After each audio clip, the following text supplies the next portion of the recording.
You ever notice how life feels heavier the moment you stop pretending you're okay? How some days, no matter how hard you try, you feel stuck in the same patterns, the same mistakes, the same wounds that keep repeating themselves. You're not weak, you're not broken, you're simply living without a set of rules for your mind, while the world keeps pulling you in every direction at once.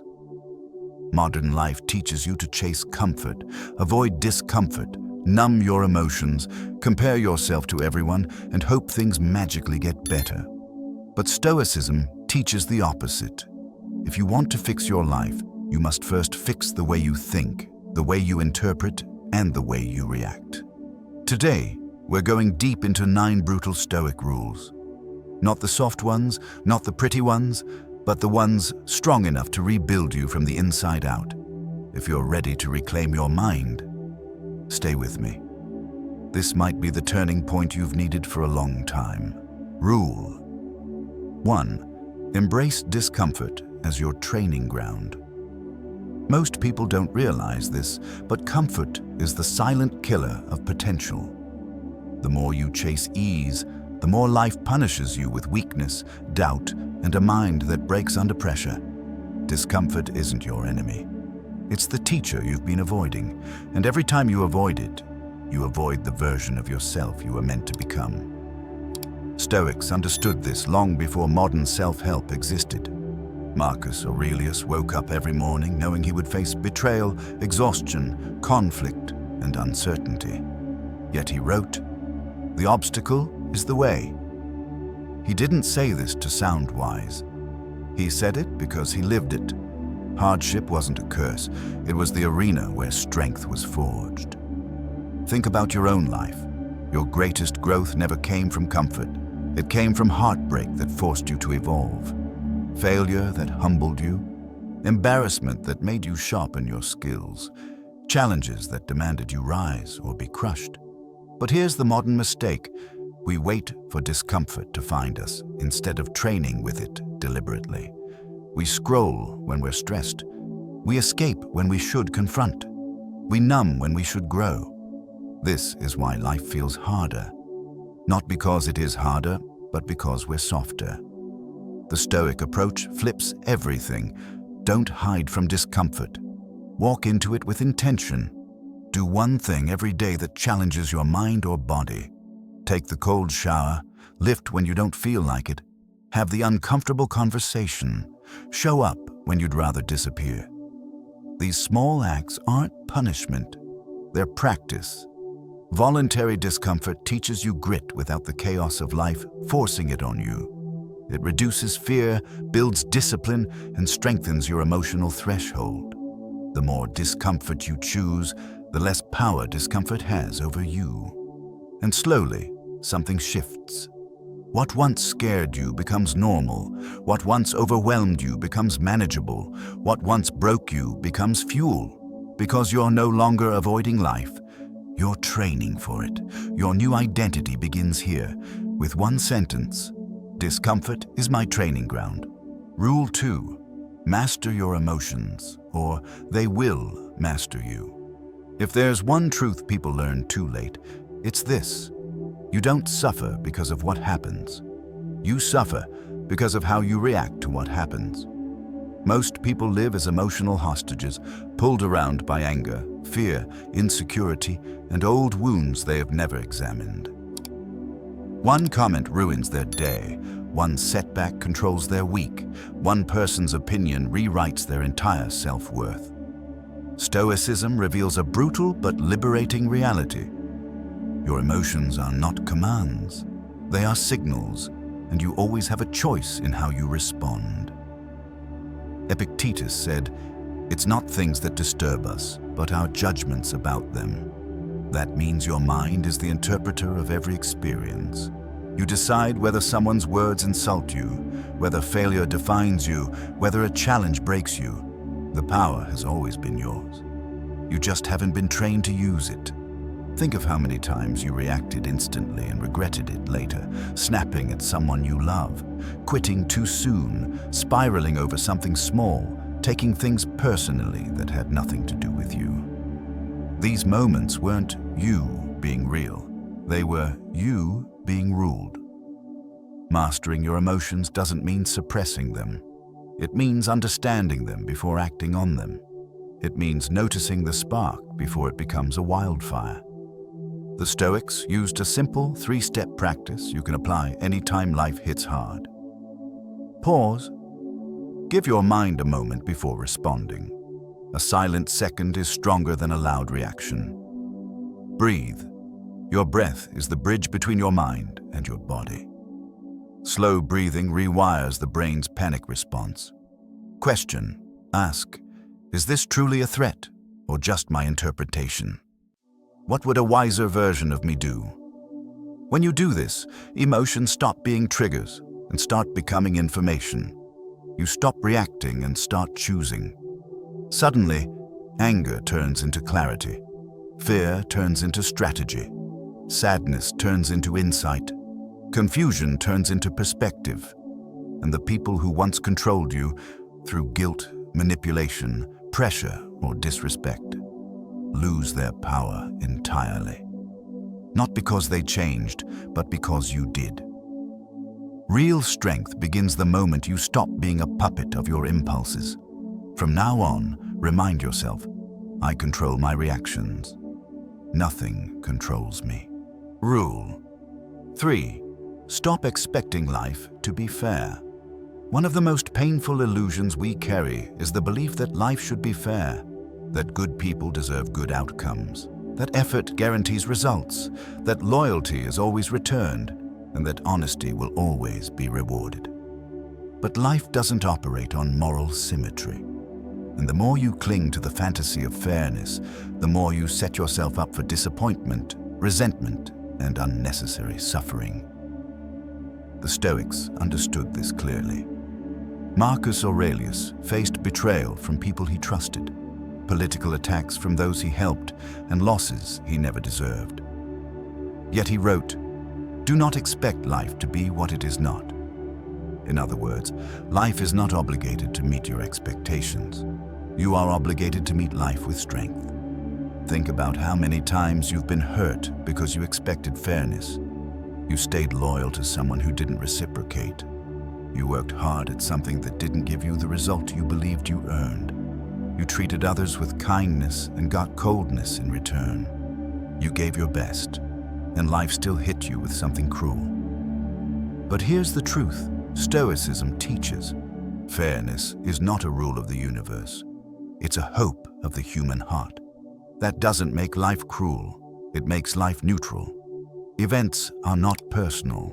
Outcomes don't target you. Life simply is what it is, unpredictable, indifferent, imperfect. And the only thing that gives it meaning is how you choose to respond. When you let go of the expectation that life should be fair, something incredible happens. You stop taking things personally. You stop waiting for justice to rescue you. You stop depending on the world to validate your goodness or your effort. Instead, you take full ownership of your reactions, your rebuilding, and your direction. This is real maturity. Not waiting for the universe to reward you, but rewarding yourself through action, discipline, and resilience. So the next time life hits harder than you deserve, practice the Stoic shift. Don't say, "Why is this happening to me?" Say, "What does this make me capable of?" Turn the unfairness into fuel. Turn the disappointment into direction. Turn the hurt into wisdom. Life may not always be fair, but you can always be powerful. Rule 4. Focus only on what you can control. If you look closely at the moments when your mind feels heavy, anxious, or overwhelmed, you'll notice a pattern. Almost every ounce of that suffering comes from trying to control something that was never yours to control in the first place. Other people's opinions, their loyalty, their effort, the outcome of your work, the pace of your progress, the twists of life you didn't choose and couldn't prevent. Stoicism offers one of the simplest, yet most life-changing principles ever taught. Some things are up to us, and some things are not. Epictetus. It sounds basic, but it's everything. The moment you divide your worries into these two categories, your life becomes lighter, clearer, and far more powerful. Think of how much time you've lost trying to control the uncontrollable, waiting for someone to apologize, trying to make someone understand your worth, forcing outcomes instead of improving your approach, overthinking the future as if fear could shape it, trying to prevent every mistake, every loss, every judgment. None of these things were ever in your hands, yet they drained your energy as if they belonged to you. Stoicism shifts the spotlight inward. Your thoughts, your actions, your effort, your character, that's your kingdom. Everything else, whether you prepare for it, but you don't command it. That's why the Stoics used the control question whenever they faced adversity. Is this within my control? If the answer was yes, take action with clarity. If the answer was no, release it with discipline. This is not weakness. Releasing what you can't control is an act of strength because it frees your mind to focus on what actually moves your life forward. When you stop trying to control people, you start controlling your boundaries. When you stop trying to control outcomes, you start mastering your process. When you stop trying to control the future, you start showing up powerfully in the present. Peace isn't found in fixing everything. It's found in choosing where your power goes. So here's the Stoic mantra for this rule. I do my best and I release the rest. Say it. Practice it. Live it. The day you stop giving your energy to things outside your control is the day your mind becomes unshakable. Rule 5. Discipline over motivation. Most people wait for motivation to strike before they move. They wait to feel ready, to feel inspired, to feel more like themselves. But motivation is unstable, emotional, and inconsistent. It shows up when life is easy and disappears the moment things get tough. If your progress depends on motivation, your life will always move in random bursts, never in a straight line. Stoicism teaches a harsher but far more reliable truth. Don't wait to feel right. Do what's right. Action comes first. Emotion catches up later.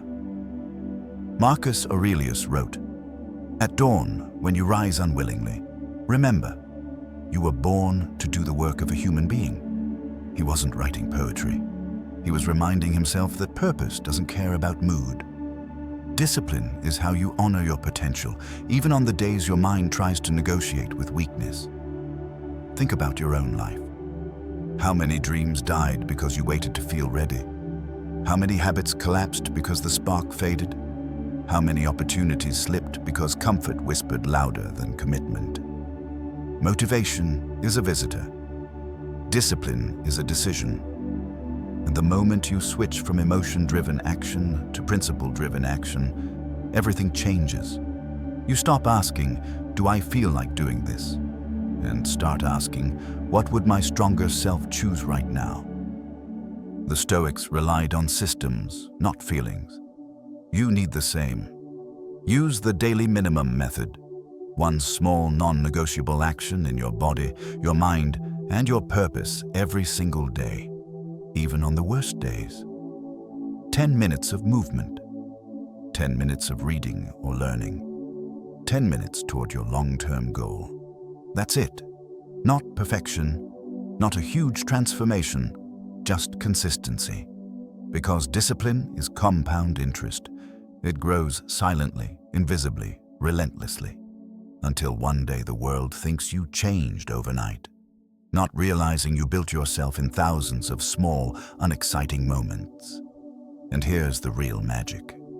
When you act consistently, motivation begins to follow you instead of leading you. Momentum replaces mood. Identity replaces inspiration. You stop trying to force change and start becoming the kind of person who doesn't quit. Let this rule become your backbone. I act with discipline, not emotion. Live by that, and no obstacle, internal or external, will ever break your progress again. Rule 6. Love the process. Release the outcome. One of the biggest sources of misery today is our obsession with results. We want success fast, validation instantly, and progress we can see every single day. And when the outcome doesn't match our expectations, we crumble. We doubt ourselves. We quit too early, not because we're incapable, but because our minds are addicted to the finish line instead of the path. Stoicism flips this completely. The process is yours. The outcome never was. Epictetus taught that we control our efforts, our intentions, our discipline, but never the final result. Marcus Aurelius reminded himself daily that the value of his work didn't depend on applause, approval, or achievement. What mattered was doing the right thing, the right way, for the right reason. Think about how many times you set a goal and felt frustrated when progress didn't happen fast enough. You went to the gym for a week and didn't see change. You tried a new routine and slipped once, so you gave up.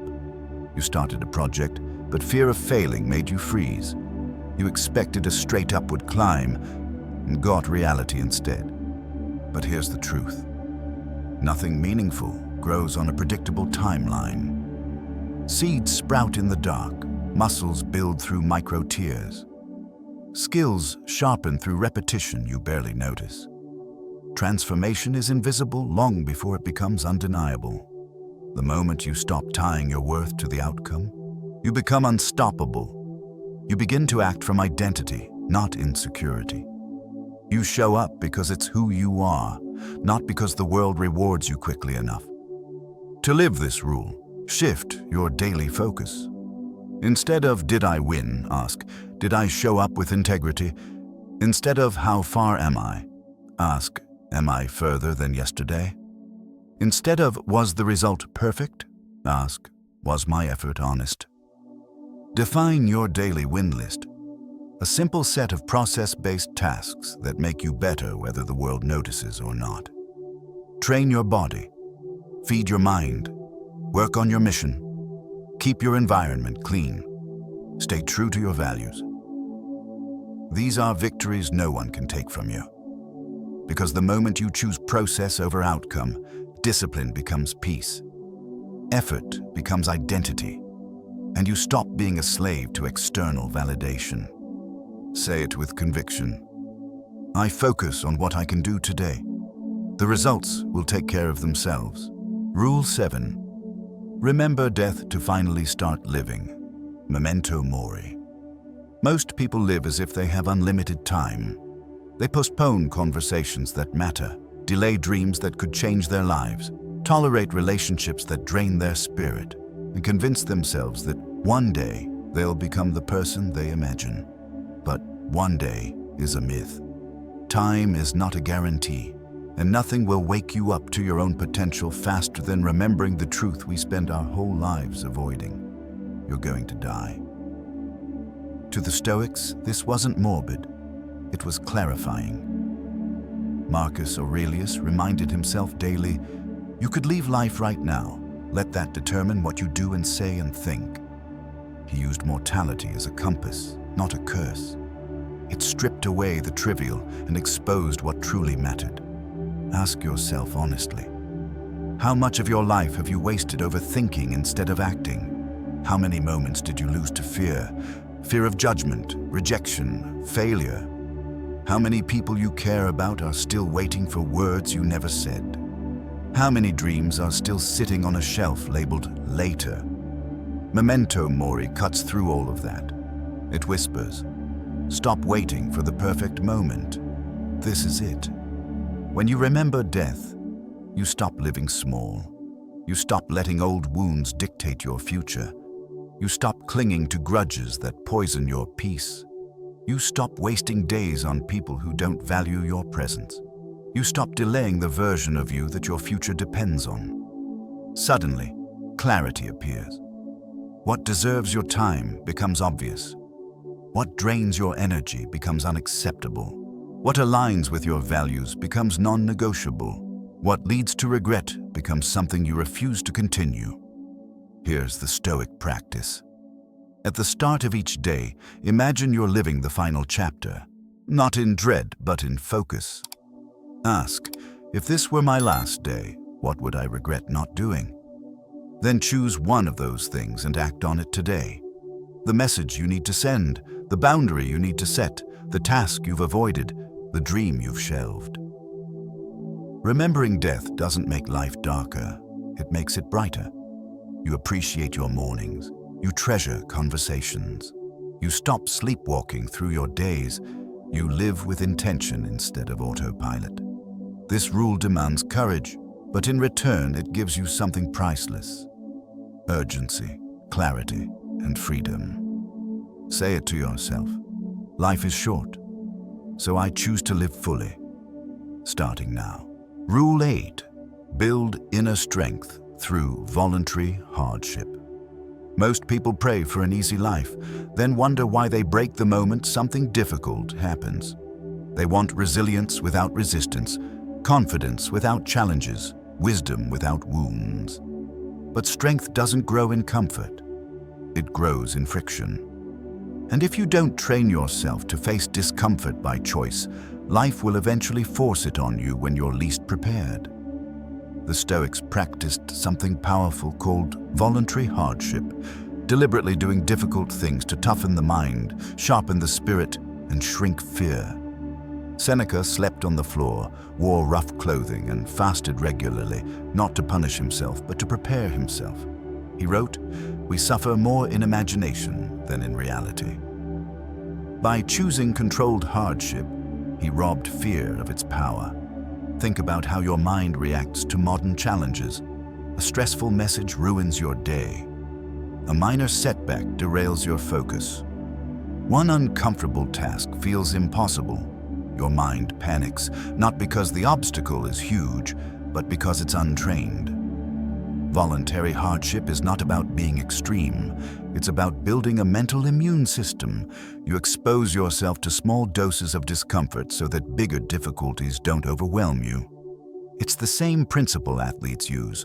Train under resistance so performance becomes easier. Here's how this rule transforms you. When you choose the hard path, fear shrinks. When you lean into discomfort, doubt fades.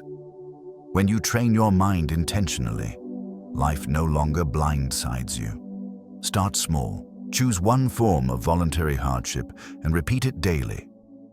Cold showers teach you how to act without hesitation. Fasting or eating simply trains your discipline over impulse. Physical training when you're tired strengthens grit, not just muscles.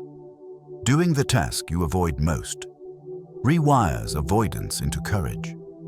Silence or solitude periods builds emotional regulation. The point isn't the difficulty, it's the decision. Every time you choose discomfort deliberately, you send a message to your mind: I'm stronger than my impulses. And something incredible happens. Stress stops breaking you. Pressure stops scaring you. Uncertainty stops paralyzing you. Because you've practiced being uncomfortable. You've rehearsed resilience. You become the kind of person who doesn't crumble when life hits. You adapt, recenter, and rise. Let this rule tattoo itself onto your identity. I choose hard things now, so life feels lighter later. Rule 9. Live by virtue, not validation. Most people live their entire lives chasing approval, shaping their personality around who likes them, who praises them, who accepts them, and who validates their choices. They bend their standards to avoid conflict, shrink themselves to fit in, and abandon their values just to keep the peace. But here's the brutal truth. The moment you let validation guide your life, you lose yourself. Stoicism teaches a radically different path. Live by virtue, not applause. Character over popularity. Principles over comfort. Integrity over acceptance. Marcus Aurelius wrote, "If it is not right, do not do it. If it is not true, do not say it." Notice what's missing. He didn't mention approval, recognition, or reward. To the Stoics, living well meant living by a code. Even when no one is watching, even when no one claps for you, even when the world misunderstands your intentions. Think about how often validation has controlled your decisions. You stayed in a relationship because you feared judgment if you left. You dimmed your ambition because others thought it was too much. You held back your truth to avoid disappointing people. You cared more about being liked than being honest, more about fitting in than standing firm. But ask yourself, did approval ever make you feel whole? Did validation ever last? Did being understood ever change who you truly are inside? Validation is fragile. It shifts with moods, opinions, and people who barely know themselves. But virtue, honesty, courage, discipline, humility, justice is unshakable. When you live by virtue, your life aligns, your choices become clear. Your inner peace grows because your behavior reflects your highest values, not your deepest insecurities. Here's the Stoic shift you must practice. 1. Say what is true, not what is convenient.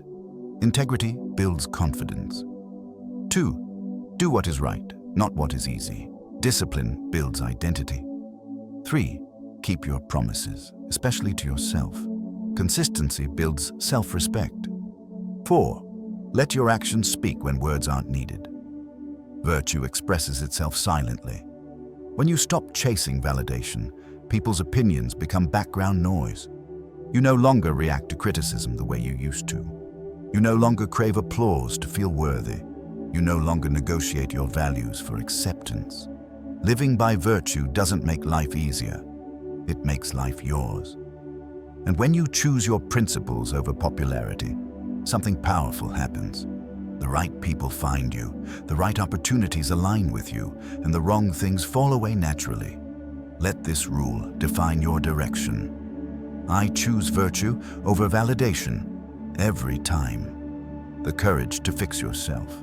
You've just walked through 9 brutal Stoic rules. 9 truths sharp enough to cut through your excuses, your fears, your patterns, and the limits you've quietly carried for years. These rules weren't meant to make life easier. They were meant to make you stronger. And if you felt something shift in you as you listened, that's not an accident. That's your mind waking up. Remember this: you don't fix your life by waiting for the perfect moment. You fix it by mastering your reactions, choosing discipline over comfort, embracing discomfort, and living by principles that don't collapse under pressure. You now have the blueprint: discomfort as training, emotions under control, no more illusions of fairness, focus only on what's yours, discipline over mood, process over outcome, live with urgency, choose hardship, honor your values. But knowledge means nothing without action, so choose one rule, just one, and live it today. Not tomorrow, not next week, now. The smallest step towards self-mastery creates momentum the world can't take from you. Thank you for watching, for growing, and for choosing to build a stronger mind and a stronger life. If this video helped you, subscribe, share it with someone who needs these truths, and let me know which rule hit you the hardest. You're not done. You're just getting started. And your next chapter begins with one decision. Fix your mind, and your life will follow.